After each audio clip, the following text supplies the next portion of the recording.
up, Mike? Toronto. VK on the beat. Check. I'm in Toronto where you wanna get a city love. I'm from Toronto where you wanna get a city love. I'm in Toronto like we wanna get a city love. My city love me back for my city love. Welcome to episode 1704 of Toronto Mic'd. Proudly brought to you by Great Lakes Brewery, a fiercely independent craft brewery who believes in supporting communities, good times, and brewing amazing beer. Order online for free local home delivery in the GTA. Palma Pasta. Enjoy the taste of fresh, homemade Italian pasta and entrees from Palma Pasta in Mississauga and Oakville. Yes, we are open. An award-winning podcast from Meryn, hosted by FOTML Grego. Toronto Maple Leafs baseball. Be at Christie Pitts June 6th for the first Friday Night Lights game of the season. RecycleMyElectronics.ca. Committing to our planet's future means properly recycling our electronics of the past. Building Toronto Skyline, a podcast and book from Nick Iones, sponsored by Fusion Corp Construction Management Inc. And Ridley Funeral Home, pillars of the community since 1921. Joining me today, making his Toronto Mic debut, it's Graham Stairs. Welcome, Graham. Thanks. Where do you call home? I'm living in Toronto. You're living in Toronto. Okay, that's really close. Okay, we're in Toronto. Okay, Graham, sorry. I thought maybe you were an out-of-towner who was visiting Toronto, but Toronto is your home. Well, you could say the Northeast is out of town, but no, I'm from Toronto. Well, originally I was from Halifax, but I moved up to Toronto in 1973. Can I ask you about a Halifax resident who also moved here and then moved back, and he's been on this program and he's passed away, and I know you know this guy because I saw on one of the Intrepid Records compilations one of his songs appeared, but I am referring to the man I know best as Hal Harbour. Yes. So yeah. Doug Barron's his real name. How did you know Doug, a.k.a. Hal Harbour? Well, originally I met him, I believe, through his work at CFNY.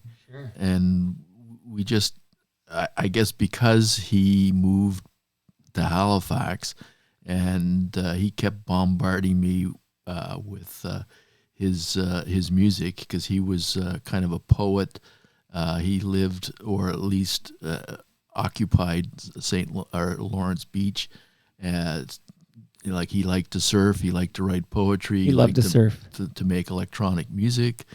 And so we just kept in touch. And I guess at one point he reached out to me with this band that he was managing called Sandbox. And yeah, and he wasn't cut out for the management game, but he did have good taste in music. And I flew down to Halifax, saw Sandbox perform live, and I basically signed them. And that was with the second label that I worked for. What label was that? It was called Latitude Records. It was a joint venture with EMI. For that label, I had signed Davenant Doyle and then Sandbox, and then another group called Booming Airplanes, which later became the Guthries. And of course, Sandbox may be most famous today because a member of the Trailer Park Boys was in the band. Yeah, Mike Smith. Yeah, that was an interesting situation because when we came to shoot the video for the first single, and I had produced... Is that Curious? Yes, I had produced Big hit? Yes, it was. I produced that album under my pseudonym of William Oguru, and it was funny because at the East Coast Music Awards they announced this record produced by William Oguru, so we all had a laugh at that. But anyways, for the first video that we shot for Curious, Mike had shoulder length hair, and he turned up at the video shoot with his skull completely shaved, and he looked like a convict. Bubbles. Okay, so many places I want to go here, but one is There's a compilation from Intrepid Records, and I want to get the name right. Hold on here, even though you could probably just tell me, but I will tell you it's called Indie Can 90, a compilation of Canadian new music. So you were at Intrepid Records when this was released in 1990. Am I right? Yeah, we actually we actually put together several of those, and basically what that was Stuart Ravenhill, who was the owner of the company, or the original owner of the company. He and I got the gig to promote Canadian music at South by Southwest and the New Music Seminar. And so we got some funding, I think, from Factor or somebody to put together these compilation albums and try to highlight up-and-coming Canadian bands. There's a song on that compilation called Red Shirt by Stunt Chimps for Burgess Meredith. And that was the Hal Harbor band. Yeah. No, that was. And we had a really good relationship. I mean, aside from Sandbox, he also turned me on to Sarah Craig, who was a really cool artist, and I really tried hard to sign her to Intrepid. And she, in my opinion, mistakenly signed with Attic Records. And but Hal, I'm not sure whether I introduced him to Sarah or the other way around. But anyways, he ended up doing a remix for one of her tracks. And so that kind of continued the relationship. And also at Intrepid, I did the tribute albums to Bruce Cockburn and to Joni Mitchell.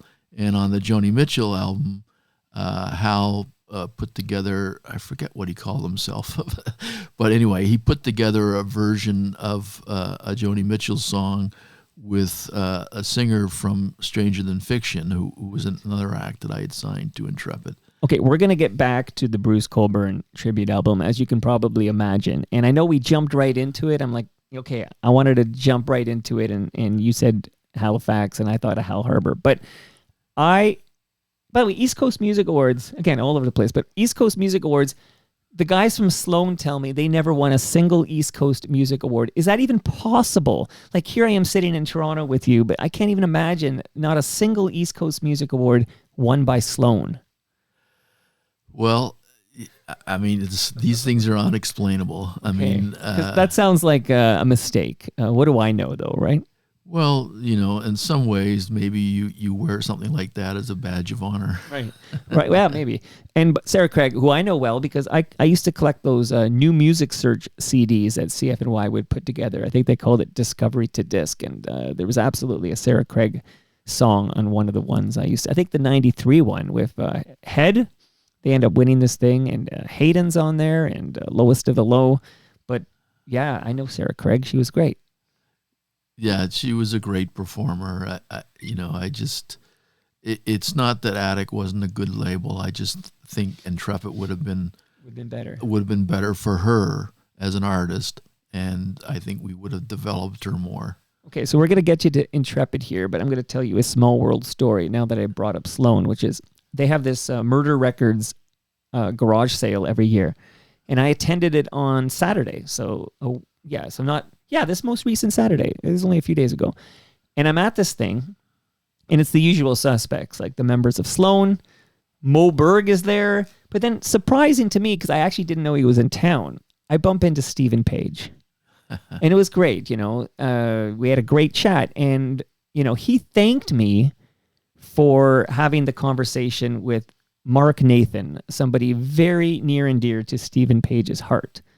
We're going to talk more about Mark in a moment. But I brought up your name, and I said, do you know the name Graham Stairs? Of course he knows the name Graham Stairs. He starts telling me about Intrepid Records, and he starts talking about Meryn Cadell, blah, blah, blah. We're going to dive into all of this right now. But I thought it was just a funny, small world story that I'm chatting up Stephen Page about you on Saturday.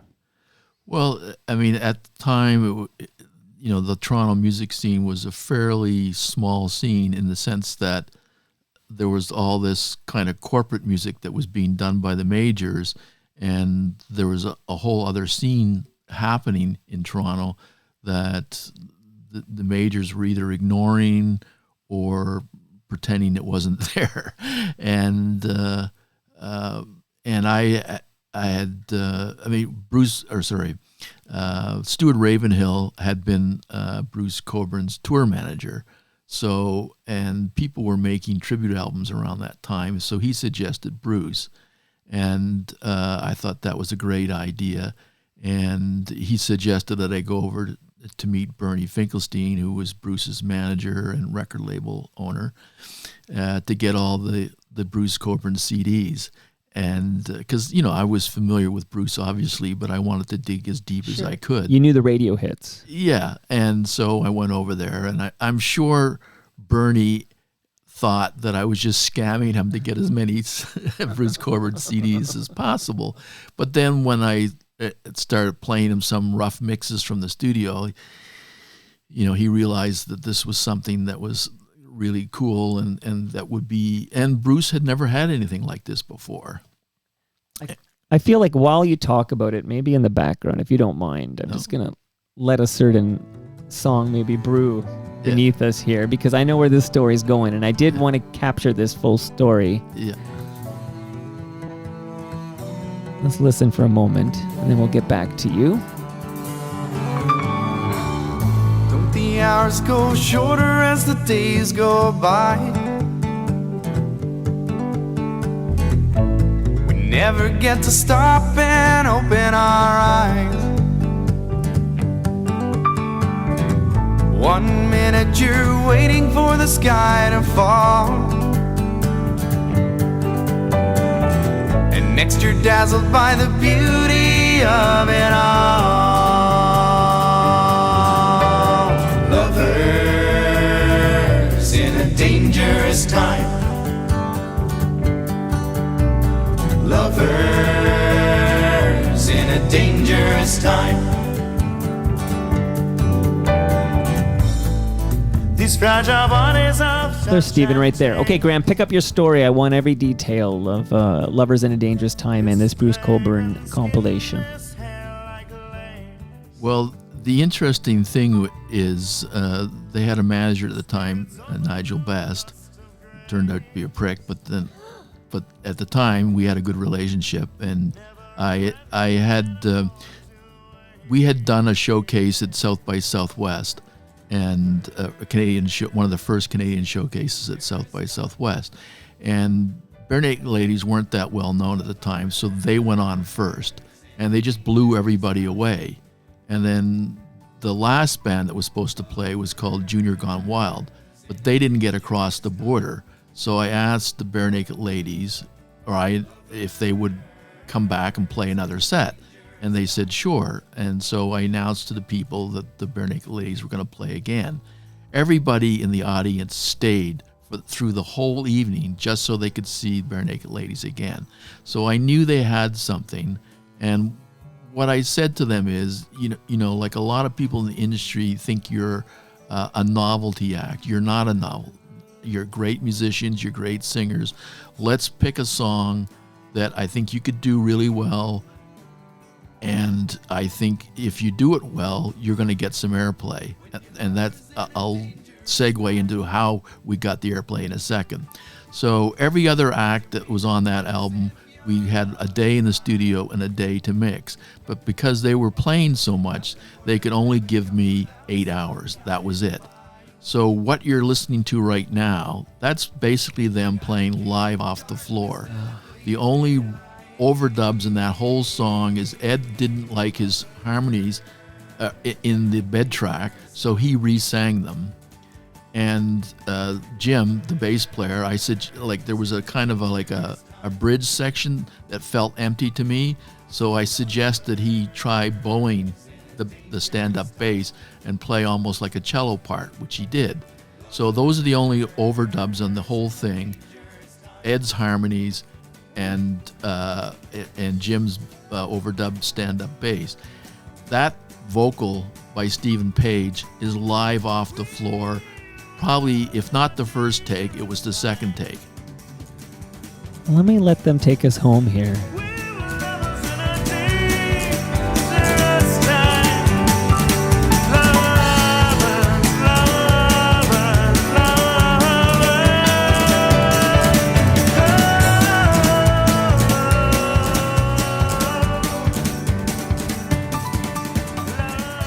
Now, I've had, in fact, we're going to get back to Mark Nathan in a moment. I want to pay proper tribute to Mark, but I've had Stephen Page on the show a couple of times, and he talks about how, Much Music needed a video, but there were no Barenaked Ladies videos, but they had a video for this Bruce Cockburn cover, and it was like a perfect timing to help them, get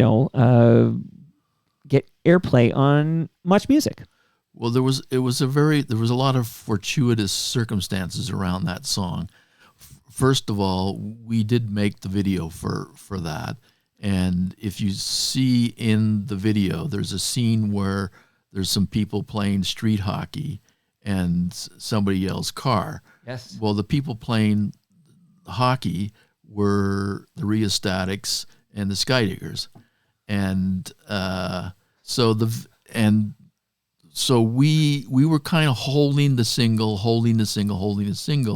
and then fortuitously, they may not have thought so at the time, but fortuitously, they got banned from performing New Year's Eve. Barbara Hall. Yes, at City Hall. Right. So we released a single, I think, just before Christmas break, and the video too, and Much Music added it right away. And because they didn't change their programming through the whole Christmas break, we got like 2 weeks of basically free exposure. Now, the other thing that's interesting about this single is, of course, by now, everybody is like starting to think, okay, we got to sign the Barenaked Ladies. So one of my mentors, or one of my first mentors, was Dean Cameron, who had signed my band, Minutes from Downtown, to Capitol Records.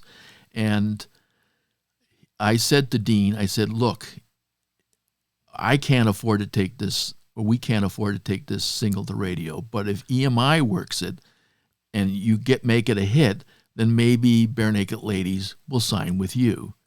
So they did work it. It was a hit. And of course, the Barenaked Ladies did not sign with EMI. But, Dean was happy. He was happy because we were selling records. Right. Okay. Now, you see, as I talk to you, I realize you're right in the mix of all of this because, we opened with Hal Harbour talk, and I know Hal Harbour was a massive Barenaked Ladies champion on CFNY 102.1 The Edge now.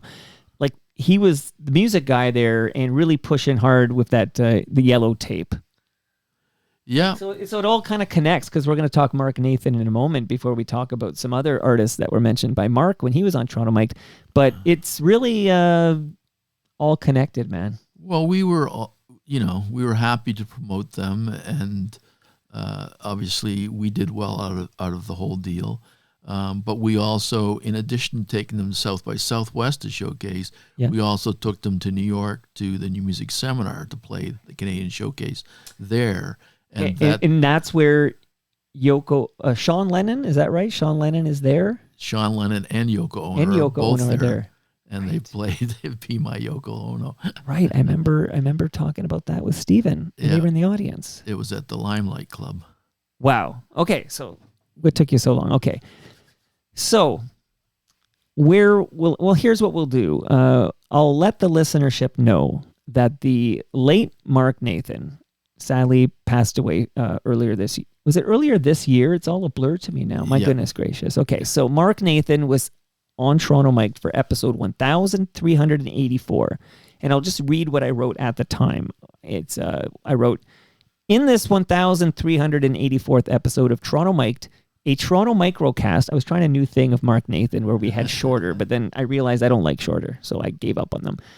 I spoke of Mark Nathan about Concan, Meryn Cadell, who will come up again with you in a moment, introducing the Barenaked Ladies to Seymour Stein, and more. So can you maybe share with me, if you don't mind, your relationship with Mark, any thoughts about Mark, and then your role in this story about Mark Nathan introducing Barenaked Ladies to Seymour Stein, where they would sign with Sire Records? Well, I guess Mark and I probably met around the time I had signed Meryn. Well, after I'd signed Meryn Cadell, we made that Angel Food for Thought record, and Meryn was essentially a spoken word artist, but she had elements of music weaved in and around her spoken words. And there was one particular spoken word passage called The Sweater that I really liked. And I thought, Meryn, if you put music to that song, I think it could be really cool. So time out. Okay, so when you first hear The Sweater, it's just spoken word by Meryn Cadell. Yes. Meryn Cadell. And it's your idea, if we can get some kind of a groovy backing track, maybe this could be a song. Yeah, absolutely. But how did you meet Meryn Cadell? Like, how did you know of him? It's interesting. I don't actually remember how I think maybe she had brought some tracks into us, because I'm not sure that I saw her play live first. I'm pretty sure, like a lot of people at that time, we had a loft down in Liberty Village when it wasn't quite as gentrified as it is now. Right. And people would just show up and with music or what have you. And Stewart at the time said, because I had signed the Rheostatics before that, and I was getting ready to sign another act, and he said, well, you can't, I had proposed 2 acts. One was Meryn and one was another, who I won't say. And I had to choose between the 2. He says, we can't afford to do both. Choose one. So I chose Meryn. And so, as I said, I heard this spoken word piece, and she had a friend who was a film composer named Tom Third, who I just saw recently at a Christmas party. But anyways, he wrote this really cool music to it, and that song and the video became an unlikely top 40 hit in Canada. Okay, so I'm going to play some of The Sweater. And with Meryn, it's important to just... So when you knew Meryn, Meryn was using the pronouns she, her. Yes. And now uses the pronouns he, him. So sometimes when you're speaking in the past, you may say her, but now it's him. And right. Just clarifying for the listenership what's happening there. Okay, yeah. So I'm going to play The Sweater, and we got to pick it up there. And I love how... And then I do have some Rheostatics questions. I have a lot of ground I got to cover with you, but let's listen to this here.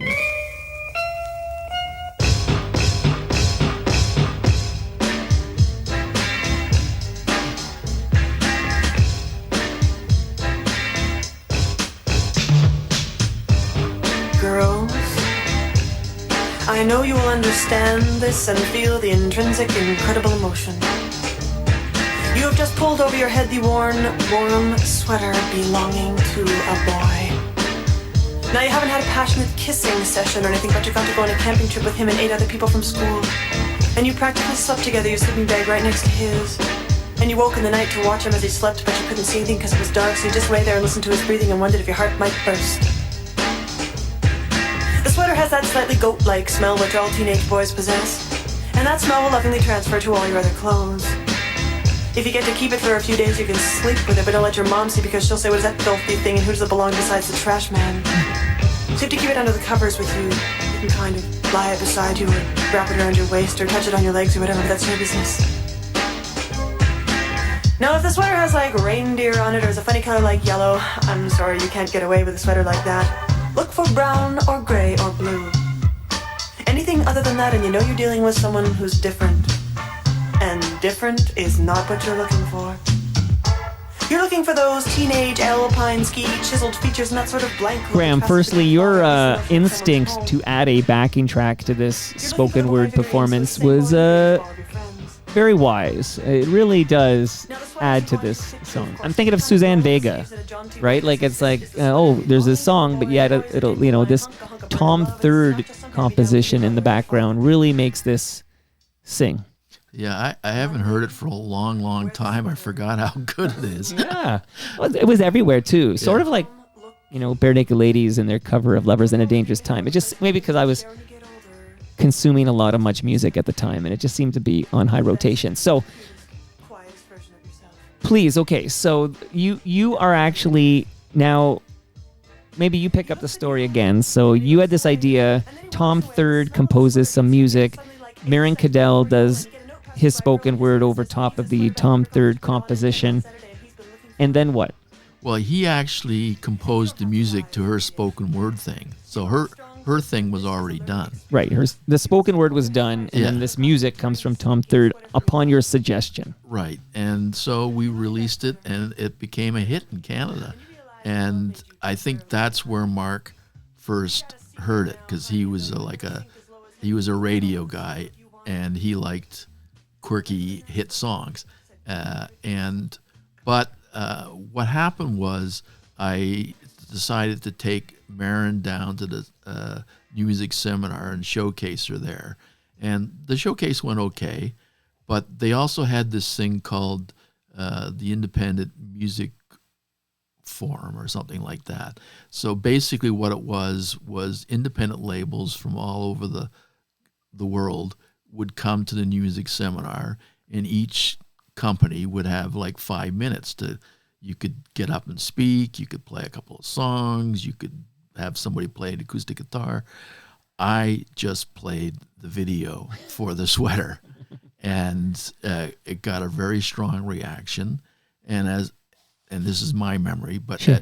as I'm heading back to my seat after playing the video, Seymour Stein stands up, walks over to me, shakes my hand, and says, "You have a deal." And I said, "Don't you want to see her live? Don't you want to hear the rest of the record?" He said, "I've heard enough, you know."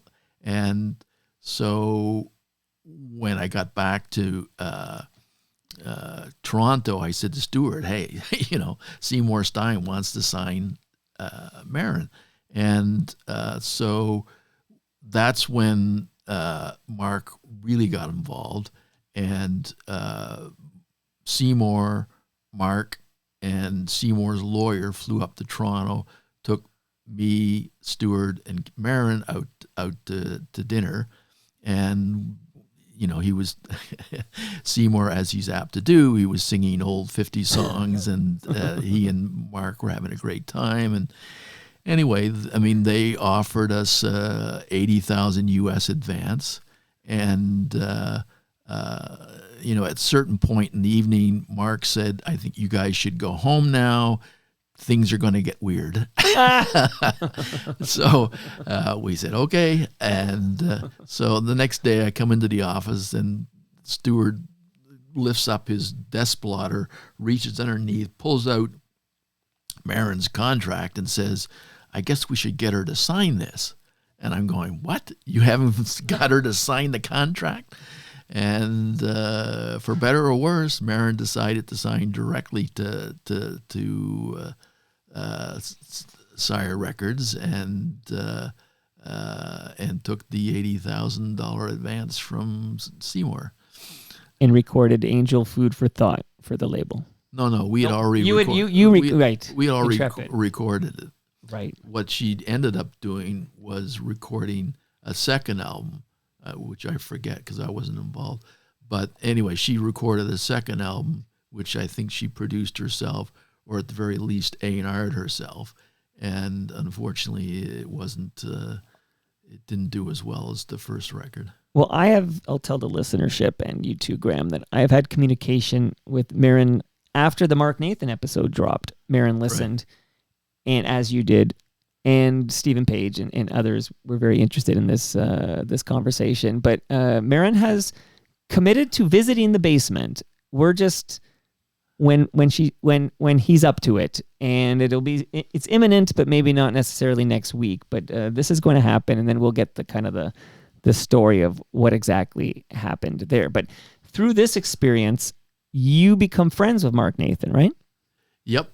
And what the next kind of story was, when I did the Bruce Cockburn tribute record, there was this group called B-Fun, which was basically two brothers and a friend, and they had done this really cool kind of R&B-ish version of Wondering Where the Lions Are.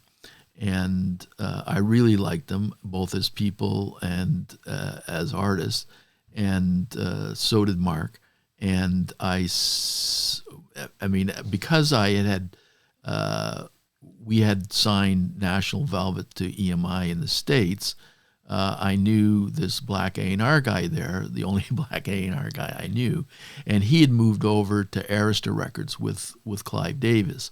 So when the B Fund played me some of their original music, and there was one song, I think it was called Heaven or something like that, but I thought it was a hit song. I just thought it was just a really cool hit song. And so I sent it to this A&R guy in the U.S. He loved it. He played it for Clive Davis. Clive Davis loved it. But at the time, Clive had, probably quite rightly, a 5-single rule. So he wouldn't sign anybody unless he heard 5 singles. So they gave us some demo money, and B-Fun recorded and recorded and recorded.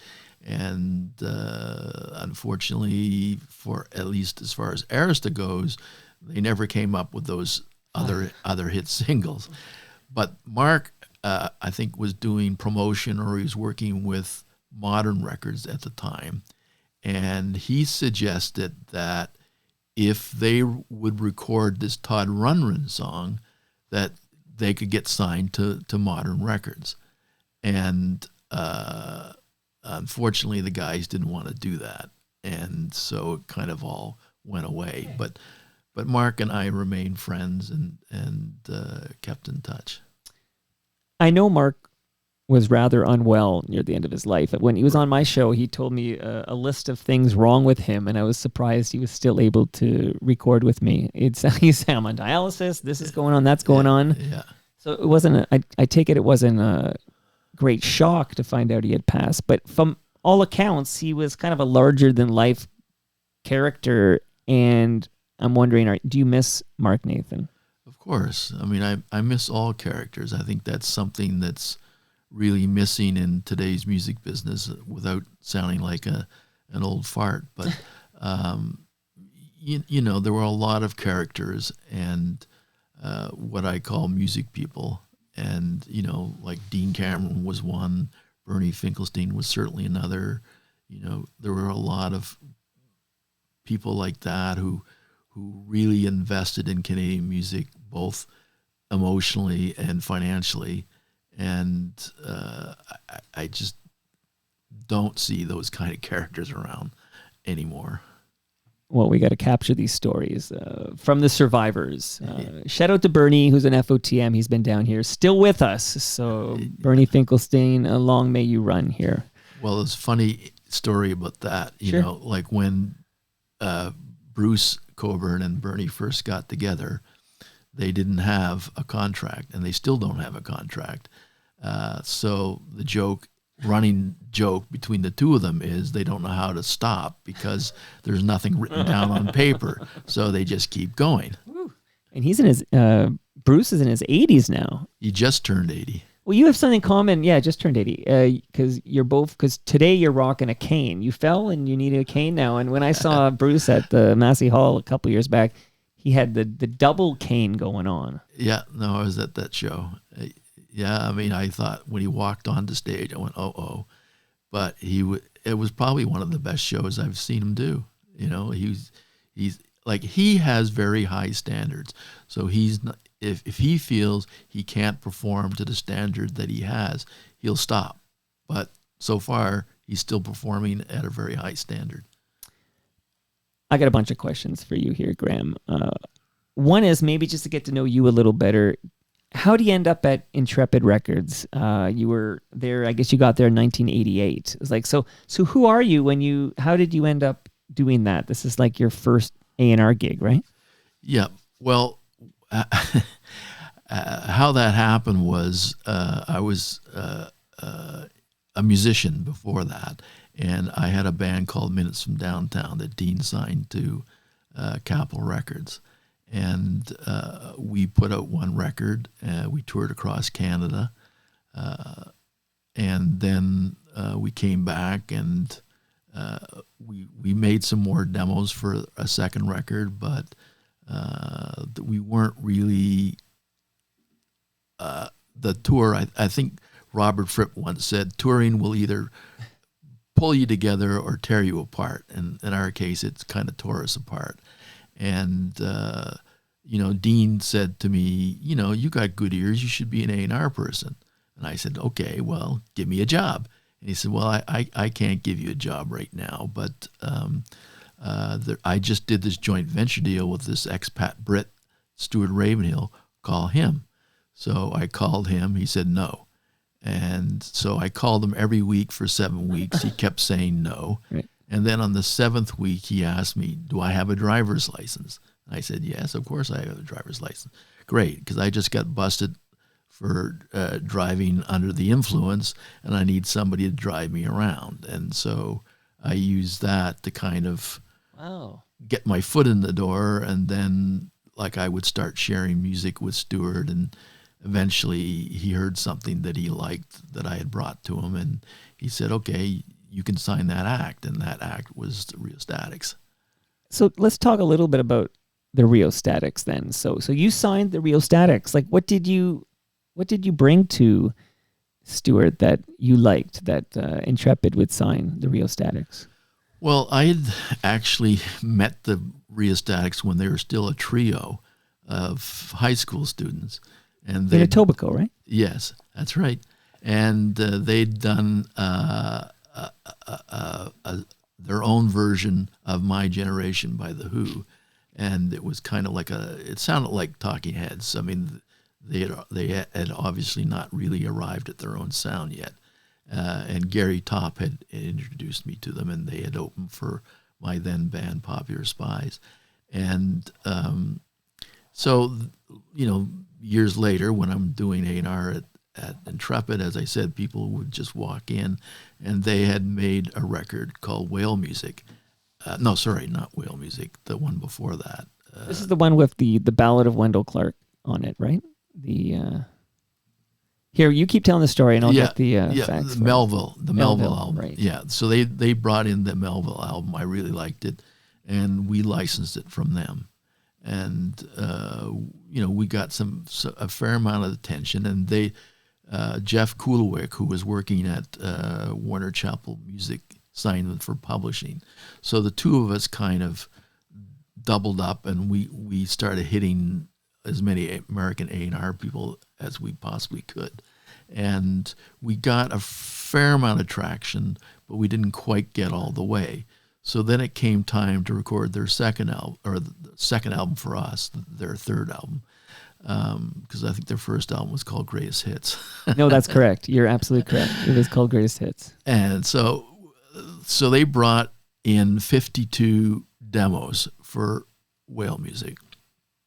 And I said, well, obviously we can't record 52 songs, so we have to narrow it down. So this was the era of the CD, so everybody was wanting to stuff as many songs on as possible, which I don't always think is a good idea. But in their case, it worked because they had 3 very strong songwriters, and they all brought in, like I said, all these songs. So they had Michael Philip Voivoda as a producer. So they came in with a song list, and I went, nope. I said, there's not enough Martin songs. You got to put some more Martin Tielli songs on there. So they came back with another list, and I said, yeah, that sounds like it's going to make a great record.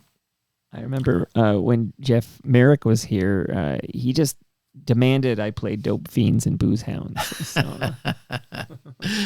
And their drummer, Dave, he wanted to do a duet with Neil Peart from Rush. And I said, well, I don't know if we can make that happen, but I'll try. So I phoned them up, and they said, oh, well, they're out on tour, but we'll get the message to them and we'll let you know. And Peggy Giacone, being the queen of effing everything, she phoned me back a little while later and said, Neil's into it. He's going to be here in Toronto for this one day, and that's your day. So you got to make it work. So they came in, they did this drum duet, and Neil actually brought in pizza so that everybody had something to eat. By the way, you can swear on this program. Oh, okay. And then they also, for another cute story, for the previous album, they had recorded a version of the Wreck of the Edmund Fitzgerald by Gordon Lightfoot. Right. And, God bless him, Gord could be a bit of a curmudgeon at times, I've heard and seen. Anyways, I phoned up his manager and said, the Rheostatics have recorded the Wreck of the Edmund Fitzgerald. That song was sacred to Gordon. Like, he didn't let anybody cut it. And so I talked to his manager at the time. I said, they had recorded it, and, we'd like to get your permission. And he said, look, I'm not even going to tell Gordon. Just go ahead and do it. Well, I know from Bedini being over here a couple of times that Gordon Lightfoot did not like that cover of The Wreck of the Edmund Fitzgerald. Yep, but his manager basically gave his blessing, so there wasn't really anything he could do. Well, nothing he could really do anyway, because once a song has been recorded, anybody can cut it. Right, you just unless you're Prince, give them songwriting credits or whatever. Unless you're Prince. Well, I remember this with Creep. I remember there was a story. I guess Prince covered Creep at a festival, like by Radiohead, right. And Prince demanded it be removed from YouTube. But Radiohead said it's our song. Like, we don't want it removed. It was like this is like, who gets the right? Like, if you're singing someone else's song, can you have it removed if you don't own the song? It's just an interesting case I remember. Hey, here's a fun fact for the Barenaked ladies' heads. That means you, Brian Dunn. Whale music. There's a chorus credited as Scarborough Naked Youth Choir, and that, of course, was the Barenaked ladies. So everything connects in this story. Is what I'm telling you. Yeah. So as I was saying, like Jeff Kuhlwick and I kind of double teamed on that record, and we took them down once again to New Music Seminar to showcase, and they played a gig at a club called Tramps, and Bedini, I remember getting up on the bar and doing not a Chuck Berry duck walk, but something as close to that as he could possibly get. And there were about 20 A&R people in the club. So I knew we were going to come out of there with something. And there was particularly one guy, Mitch Brody, who was working at Elektra Records at the time. He was like fanatic. He really wanted to sign them. Unfortunately, his boss would not let him. But the interesting story is there was this pack of young A&R people in LA that would all go around and see acts together because none of them wanted to miss the next big thing. So they figured the best way to defend against that was if they all went together. So, and then they would all go back to their respective bosses and then say, hey, this is something you should look at. So because his boss, who happened to be Bob Dylan's girlfriend at the time, said no, he passed it on to his friend who was working for Gary Gersh over at Geffen Records. And so I got this call saying, have you signed yet with anybody? And I said, no, not yet. I said, don't sign with anybody. Gary's going to fly up, put together a show for them, him, and he'll come up and see them. So I put together a show at Ultrasound on Queen Street, and Gary came up, he saw them, and he said, you got a deal. It was basically almost like the Seymour thing, except he had actually seen the Rheostatics live. So right. I went out for dinner after the show with him and his wife, and he said, as soon as I get back, I'm going to tell my boss, and we'll send you a contract. And he did exactly that. So then, this is when we come back to Nigel Best. Nigel Best phones me up and says, hey, I'm the new manager for the Rheostatics. And because they hadn't had a manager up until that time. And I had always, as I said, had gotten along with Nigel, and we had success, obviously, with the Barenaked ladies. And I said, okay, great. I've got some good news. I just got off the phone with Gary Gersh's boss at Geffen, and they want to sign the Rheostatics. And he said, well, I'm going to review everything. I'll get back to you. And I said, what? And because Nigel had signed Barenaked Ladies to Sire, he really wanted to sign them to Sire, which he eventually did. I didn't think that was the right move, and you can tell Bedini that. Well, I'm going to pull this clip for Bedini. He'll be back. Okay, because and I don't know how much Nigel told the band at the time, because at that point he put himself in between us and the band. But in as much as I love Seymour and I love Sire Records, I think at that point he had signed something like 9 Canadian acts. He was like an art collector. He just wanted to collect more and more Canadian bands. He had the Waltons, he had Acid Test, he had all these Canadian bands signed, and obviously Katie Lang. Yeah, not to mention Katie Lang. Absolutely. Whereas, at the time, Geffen had a smaller roster of acts, and Gary Gersh was like at the height of his success. He'd signed Nirvana, who had sold 13 million records. So I hear. He had signed Counting Crows, who had signed 4 million records. Wow. And he told me at supper time that because Canadian A&R people didn't get points on records, American A&R people definitely got points on records. And he'd used the money that he got from points on those 2 records and bought himself a Malibu beach house. So he had lots of clout. So I think personally that Geffen would have been a better fit for the Rheostatics. I mean, maybe being on a major label in the U.S. wasn't right for them anyway, but I think Geffen could have taken them further than Sire was, because about 6 months or 9 months later, I ran into Howie Klein, who was the guy who took all the acts that Seymour signed and tried to promote and market them. And I ran into him at South by, and I said, how are the Rheostatics doing? And he said, well, we have 25 active artists right now, and they're priority number 25. Oh. And so, Yeah, should have gone with Geffen. Well, who's to say? But right. In your opinion? In my opinion, yes. And, I love that band. And I don't, as I said, I don't know how much information Nigel was conveying to them. I would have liked to have talked to them personally and explained to them why I thought Geffen would have been a better deal. And also, at that point, Chip Sutherland, who's a lawyer from Halifax, and he was also Davenant Doyle's lawyer, and he got involved, and he just said, "Look, Graham, this is not going to happen. They want to sign to Sire Records, so we'll buy you out." And they did. Obviously they used Sire's money, but they bought the Rheostatics bought themselves out of the contract with Intrepid. You mentioned Acid Test.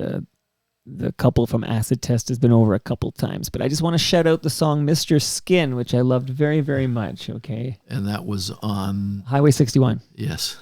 Yeah, absolutely. It was perfect, yeah. So we're going to, because I realized, I said, an hour, I'm going to go over an hour. Is that okay, first of all, if I go over a little? It's okay for me. Another cute story about Acid Test is the keyboard player in my band, Minutes from Van Downtown. Veld, or what? No, what's his name?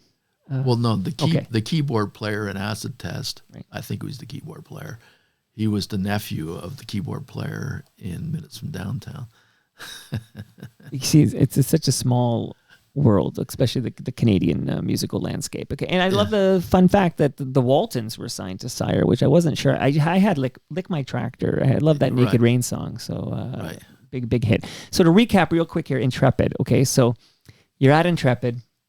We talked about Lovers in a Dangerous Time, which was a big hit in this country, a big Much Music jam as well. So Lovers in a Dangerous Time.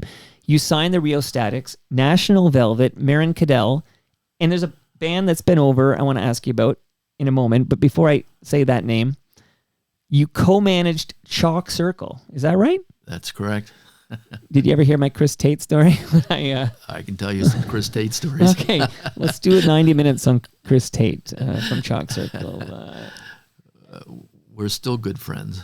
No, he seems like he's been down here. I think he's a very nice man. Yes, and I'm still friends with Tim Welch, who was the guitar player for National Velvet, too, who a lot of people don't know, co-wrote Davenant Doyle's first single. I like Davenant, too. There's a name I want to ask you from the Rheostatics before I move off of them, but I just wondered if you have had any communication lately with Martin Tielli. I just noticed that when there's Rheostatic stuff going on, he doesn't seem to be a part of it, and I just worry about the guy because I think he's extremely talented. Oh, yeah. No, absolutely. Well, as you are probably aware, when we did the Joni Mitchell tribute record, he did a version of Joni's The River with Jonathan Goldsmith, Hugh Marsh, and Dave Pilch, which I think is probably one of the definitive Canadian recordings. And they recorded it in one take, and Martin wanted to record it, erase it and record a second take, and everybody just kind of tackled him and said no.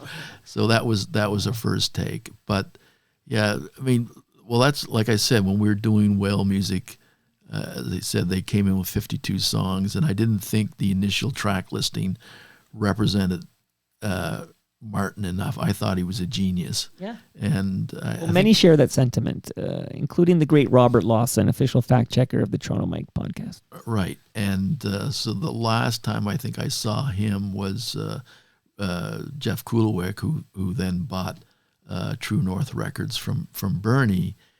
He lived out in Waterford, and he had his office out there. And then he and his wife decided to open an art gallery as well, and they had some kind of opening night party where they had a lot of musicians who were also artists displaying their works. And Martin, he showed up, so that was the last time I saw him. Okay. But also, and going back to the Barenaked Ladies, is, I mean, as most people know, Martin painted the album covers for the Rheostatics. And I think it was Whale Music. It could have been Melville, but I'm pretty sure it was Whale Music. Martin was having a tough time paying his rent, so he ended up selling the original painting for Whale Music to Ed Robertson from the Barenaked Ladies. It's all connected, man. Yeah. It's all connected. Okay, the name I ignored, because I'm going to ask you about them now, is Martha and the Muffins. Absolutely. So, and then again, maybe we'll have a quick pause at True North and then get you to Pop Guru. So I have some like recent Martha and Muffins, but I will say I thoroughly enjoyed Martha and Mark came over, and they gave me a t-shirt, which I still wear to this. I should have wore it today, actually, but I got a Altered by Mom t-shirt on today. But right. Martha and the Muffins, iconic band. I was just reading their Upset Conservative Party of Canada using Echo Beach. But please tell me about your ongoing relationship with Martha and the Muffins. Well, I mean, we started out around the same time. They were going to the art college. I was not a student at the time, but at the time, when I first came up to Toronto, it was to play original music. And I arrive in Toronto and find out that it's become a top 40 city. And so as I'm trying to put together an original band, we're trying to find places to play. And the only place to play original music at the time was the Beverly Tavern on Queen Street. And so a lot of art college students were there, and Martha and the Muffins were there. And so initially we were kind of both playing the same scene.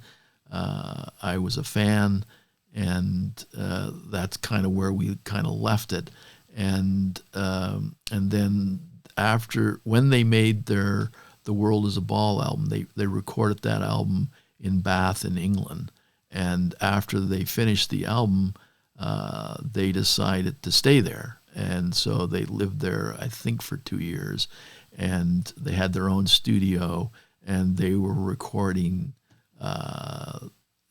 the Modern Lullaby album. And so at that point, they decided to come back to Canada, and they finished the album here in Canada.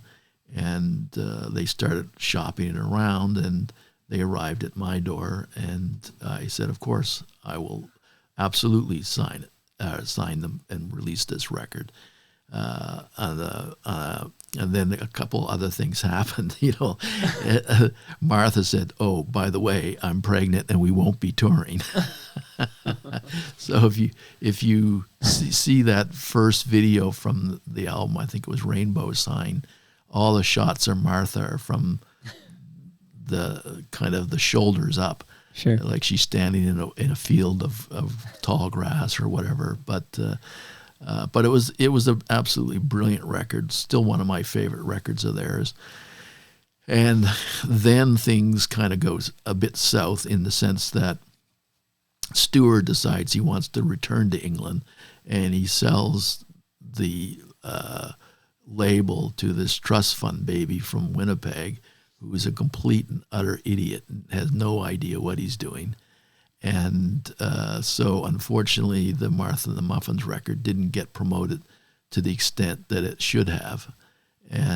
But despite that, we remained friends, and they would sort of on and off call me and say, "What do you think about this?" Or "We got this opportunity. What do you think?" And eventually, we became closer friends, and friends first, I would say. And then they finally said, "Well, hey,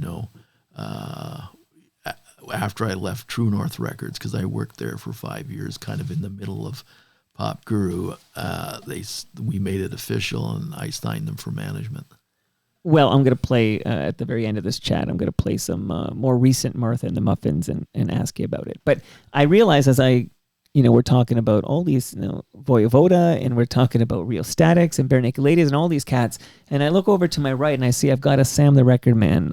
You talked about musicians who also are artists. And then I thought about Kurt Swinghammer. And did you work with Kurt Swinghammer?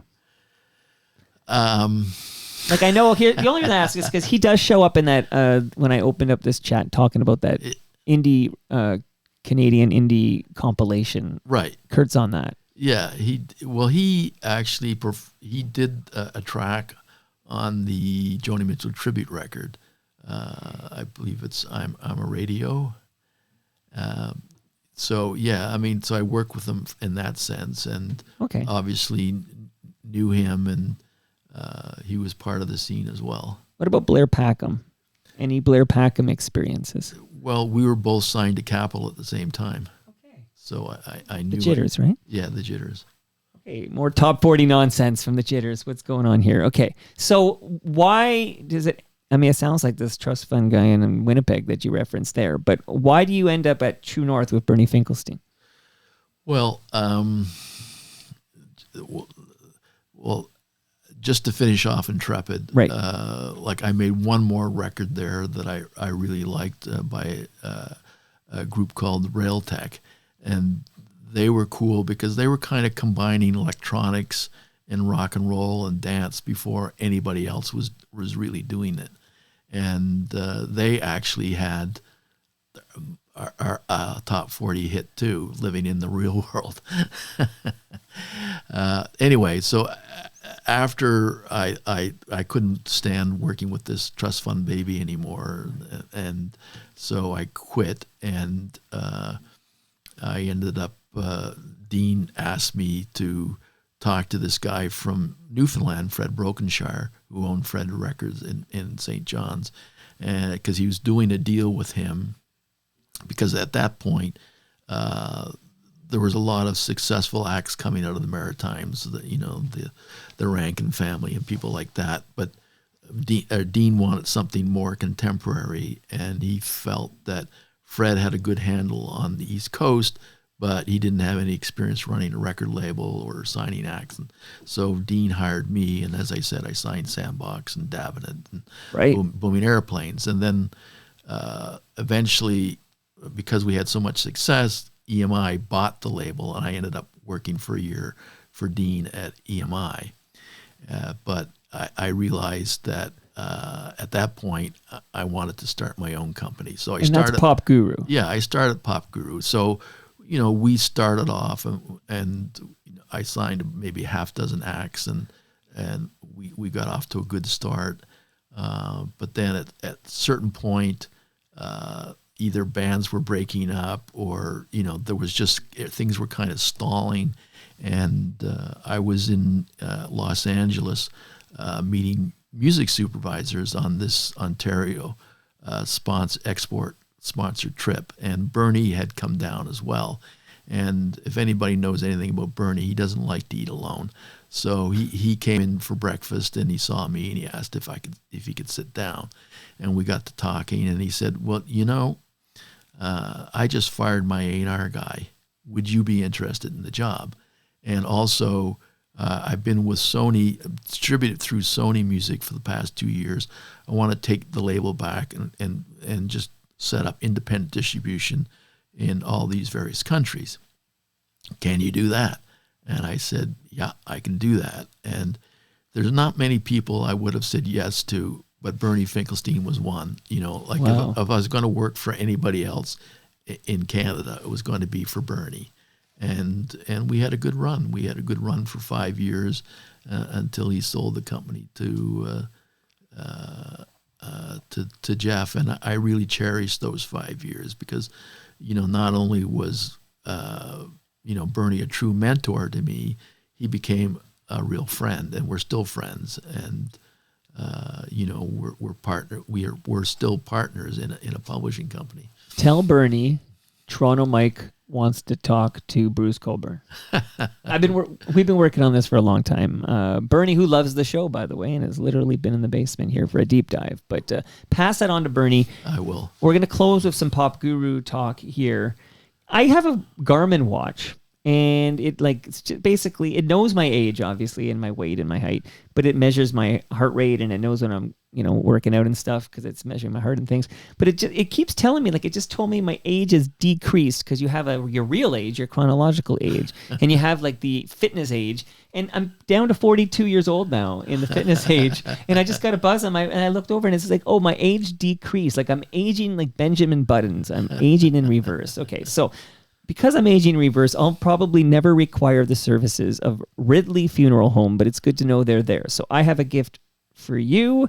It is, Graham, this is a measuring tape from Ridley Funeral Home. Oh, terrific. Okay, thank you. Well, when you're ready, and it won't be for several decades, you'll be happy to know Ridley Funeral Home only sells Canadian caskets. They have Northern casket to offer to their families. And Brad Jones at Ridley Funeral Home has a great podcast called Life's Undertaking. Speaking of great podcasts, the season 8 finale of Yes, We Are Open, which is an award-winning podcast from Moneris, hosted by Al Grego. It just dropped in the feed, I think, yesterday. But Al, who's been in Regina all season, went back to Ontario and visited Brenda and Rick Coletta, owners of The Fries, The Limit, and The Parlor. After retiring from her corporate career, Brenda gave entrepreneurship a try. She bought a food truck. She called it The Fries, The Limit, and sold poutine. And then Rick joined her and they bought a second truck. So we get this inspiring story because Al chats them up and brings this story to us. Season 8 of Yes, We Are Open.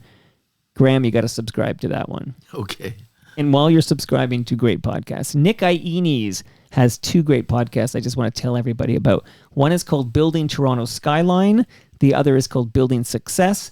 A recent episode of Building Toronto Skyline features a conversation about affordable housing with Toronto City Councillor Brad Bradford. And the Building Success series, he actually coaches me. So how can I generate more revenue from TMDS? I actually dropped that in the Toronto Mic'd feed. If you need to get rid of old devices, old electronics, old cables, Graham, don't throw it in the garbage because the chemicals will chemicals will end up in our landfill. You go to recyclemyelectronics.ca, put in your postal code, and you can find out where to drop it off. Graham, do you like beer? I don't drink. It's okay if you don't drink. Okay. Do you have any loved ones, any friends, any neighbors who enjoy fresh craft beer? Yes, my son-in-laws. Okay, your son-in-laws are going to love you for bringing them some Great Lakes beer. So, Okay. fresh craft beer brewed right here in Southern Etobicoke. And Great Lakes Brewery is going to host us for TMLX 19 on June 26, 2025 from 6 to 9 p.m. That's 30 Queen Elizabeth Boulevard down the street from the Costco here in Southern Etobicoke. Not only is your first beer on the house, everybody's invited. It's a free event, but also Palma Pasta is going to feed you. They make delicious, authentic Italian food. Graham, I know you don't drink, but do you eat Italian food? I do. Okay, I've got a lasagna in my freezer for you, buddy. Okay. You didn't know you'd be leaving with so much swag. There you go. And last but not least, this is a book on the history of Toronto Maple Leafs baseball. I've been to 3 games so far this season. They play their games at Christie Pitts, at Christie and Blue are there. And it's just thrilling baseball. Like, I've had a great time. I threw out the first pitch on Sunday, but they have a Friday night game coming up. Like, it's a Friday night lights thing with fireworks and everything. It's going to be awesome. You know, no ticket required. You show up at Christie Pitts, you grab a hot dog, maybe you grab a beer or two. You enjoy some awesome baseball, and that's at Christie Pitts, and I love my Toronto Maple Leafs baseball. Okay, a little music, and then we could just find out what's going on at Pop Guru here. And I was thinking of what to pull, so many things I could pull, but I just want to ask you about this song because I read something you wrote about this song, and then I've heard a different cover of this in another show. So let me ask you about this one.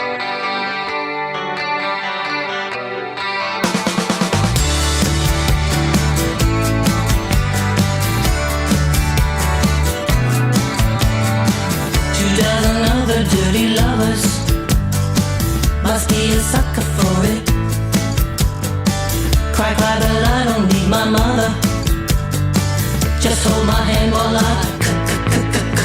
come on to a decision on it. Sooner or later, your legs get big, you hit the ground. Save it for later. Don't run away and let me down. Sooner or later, you'll hit the deck, you'll get found out. Save it for later. Don't run away and let me down. All right, Graham, what are we listening to here? It's Save It for Later by Martha and the Muffins, or this version's by Martha and the Muffins, originally recorded by the English Beat. And how that came about was this English music supervisor was doing a trailer, or working on a trailer for the television series Sex Education. Which was a big show. Which is a big show. And she was looking for a cover of this song. And so I suggested it to Mark and Martha, and they recorded this really great version. And we pitched it. The music supervisor loved it. The producers loved it, but it didn't end up getting used. So I said to Mark and Martha, it's just too good to just sit on the shelf. We should release it as a single. And they said, well, we wouldn't feel comfortable if we just released it on its own. You know, why don't you talk to some of the other artists on your label and get them to record one of their favorite covers, and we'll put out an album. Or, well, actually, originally it was going to be an EP, but then so many people wanted to get involved that we ended up doing this album called Coverama, with all these cool versions. And in fact, Martha and the Muffins did a second one. They did a version of For What It's Worth by Buffalo Springfield. It's interesting because we're going back a few years, but it's interesting that in the last year or so, Eddie Vedder put out a cover of this song that was prominently used in The Bear. Right. So it's just interesting because you're just like ahead of that curve. Like they opted not to go that direct, but a cover of this English beat song was going to be used in a popular show. Well, it's interesting because I talk to a lot of music supervisors kind of all the time kind of thing, and one of their pet peeves is this cycle of using cover versions, but it never seems to go away. They always seem to find their way into movies or commercials or films. And I think if it's done right, like that was, then it can be really cool. Okay, so we're talking Pop Guru here on our way out. I got to say right now that I love this chat because you kind of fill in a lot of the cracks here, be it Meryn Cadell or Barenaked Ladies or Rheostatics or Martha and the Muffins here. But I'm going to play another Pop Guru song, talk about it, and then maybe bring us up to speed on what Pop Guru is up to. And then we're going to take a photo by Toronto Tree. How does that sound? Sounds good. Sounds good. Oh, yeah. You hungry, baby? You know we cooking. We in that kitchen. We got them eggs, got that flour, got that buttermilk, baby. You know what I mean? Let me tell you about it.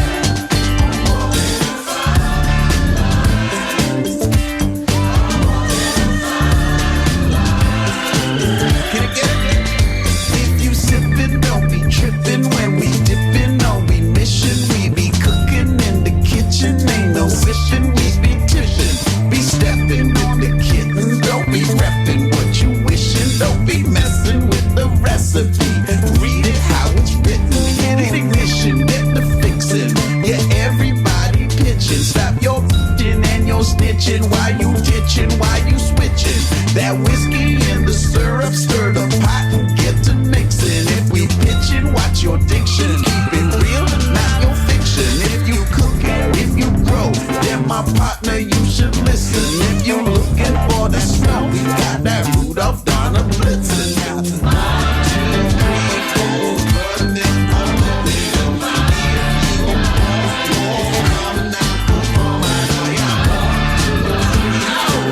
cook it up, cook it up. We on the line. Graham, what are we listening to this time? Well, this is Chemical Dreams featuring John Orpheus. And probably what a lot of people don't realize is that Chemical Dreams is Mark and Martha from Martha and the Muffins. A few years back, we were just talking on the phone, as we usually do, and they said, well, you know, we're always being perceived as this band from the 80s and as a one-hit wonder because of Echo Beach. And I said, well, you know, you don't have to do that. You could come up with a side project. And in fact, they've come up with 2 side projects. The other side project nobody's heard yet, but this one is Chemical Dreams and featuring John Orpheus.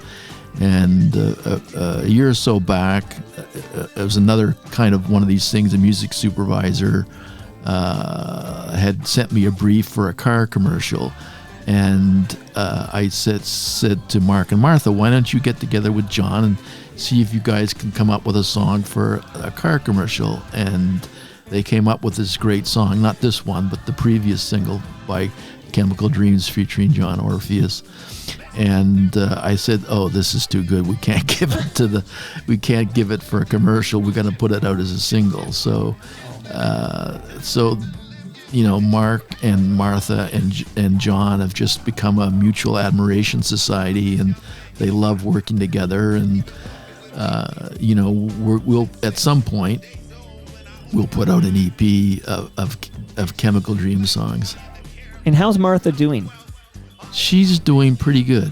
I mean, obviously, physically, she doesn't have the stamina that she used to have, and they can't really play live or tour, but she's great. I mean, she's sharp as a tack. She's still singing. She can, she collaborates with a lot of my younger artists, and she's always active in the studio. Well, here's an idea. You know, and it's kind of similar to what's happening with Chemical Dreams in this new project I don't even know about yet. But like, it could be like the Gorillas, like it's a cartoon.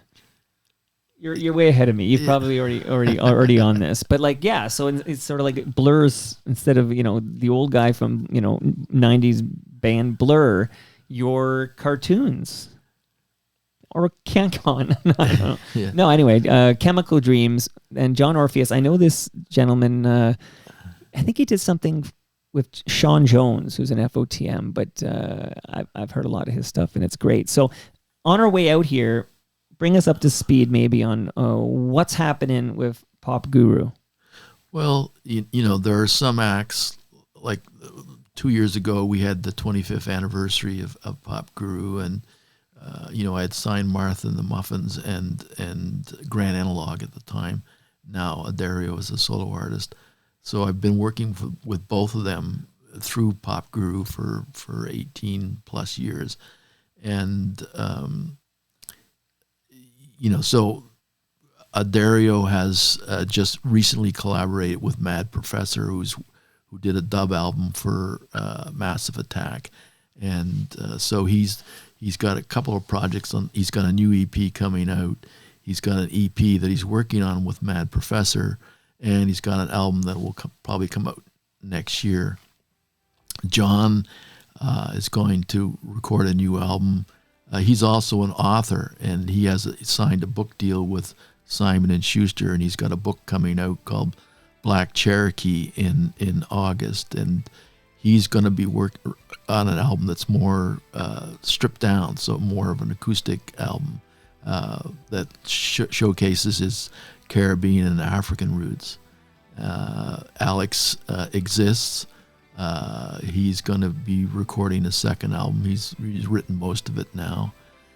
So yeah, I mean, there's a certain amount of artists that I have, and also the other project that Mark and Martha has is called Dazzlefield, and it's a concept EP. It's about breakups. So what they've done is they've worked with a number of young female singer-songwriters and co-written songs with them about breakups. And so that'll be another EP at some point down the road. Love this, Graham. This was great, buddy. My pleasure. We didn't miss anything, did we? I mean, there's so much we missed, but anything massive that you're going to beat me up for later? No, I don't think so. You didn't sign Madonna or anything, right? No. I did that was not, the I Sire did not guy. sign. I could tell you some of the acts that I passed on. Okay. Well, not so much passed. What's the biggest act you passed on? Cowboy Junkies. Wow. You just didn't hear it, I guess, or you didn't think the alt country thing? No. I mean, I think they had organized, or maybe Graham Henderson had organized a showcase at Lee's Palace, which was a fairly big venue, and they all came on, and unusually at the time, they all sat down, and like the audience was louder than Margot was, so I just didn't hear it initially, but then a little while later, I don't know whether we got invited or we just showed up, but anyway, they showcased at New Music Seminar again, and they got signed to BMG, and we happened to be there. Stuart and I happened to be there, and we got invited out to dinner afterwards. So there was us, the A&R guy from BMG, and Graham and the band. And so by that time, obviously it was too late, and they made the right decision because BMG did a great job with that first record, and later became really good friends with Peter Moore, who produced and mastered that first record of Cowboy Junkies, and also mastered all of the Martha and the Muffins reissue records. And that brings us to the end of our 1,704th show. Go to torontomike.com for all your Toronto Mike needs. Much love to all who made this possible. That's Great Lakes Brewery. Join us on June 26th at Great Lakes, 6 to 9 p.m. Palma Pasta, don't leave without your lasagna, Graham. Moneris, listen to Season 8 of Yes We Are Open. Toronto Maple Leafs Baseball, get your butts to Christie Pitts. Trust me, you'll love it. RecycleMyElectronics.ca, Building Toronto Skyline, and of course, Ridley Funeral Home. See you all tomorrow when I catch up. Speaking of Halifax, I'll catch up with Scott MacArthur. What's he up to now? Let's check in with Scotty Mac. See you all then.